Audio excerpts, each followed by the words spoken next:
سلام بچه ها، ما اومدیم مایکرافت بازی کنیم. خب اول مودمون رو مثل همیشه نصب میکنیم،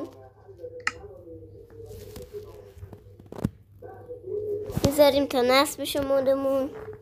خب جای اسپانمون خوبه. حالا اول چوب میکنیم،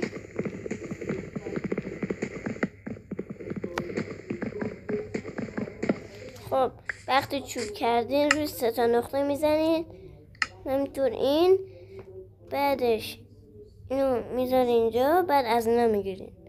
خب بعد چند تا از اینا برمیدارین، یه کرافتینگ تیبل هم برمیدارین. خب باز ادامه میدیم به چوب کندن.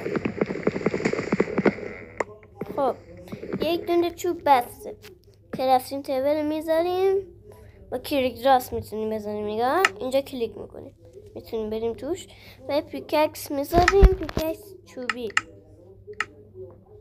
میریم زیر زمین، صداش خیلی خوبه. بعد که رفتیم زیر زمین یکم سنگ میکنیم. خب بچه الان که سنگ کندیم میریم بالا. شاید بگیم چجوری میریم بالا، اینو میگیریم دستمون اینجوری میپریم میریم بالا.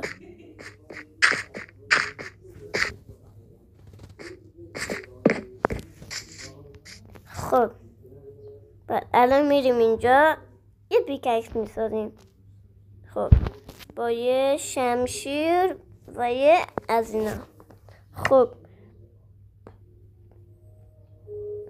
بچه ها بعدش اینو میکنیم، دستم روش نگه داریم میکنیم. خب بعد میریم میکنیم تا یه غار پیدا کنیم. اول باید چوب بکنیم، اونجا چوب نیازمون میشه.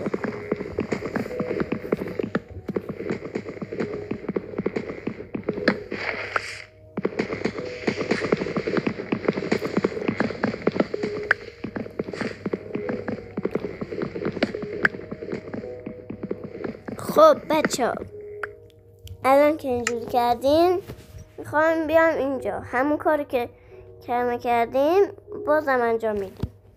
بعد میایم رومون از رو میکنیم، بعد از اینجا رو با پیککس چوبی اینجوری میکنیم، میرویم تا برسیم به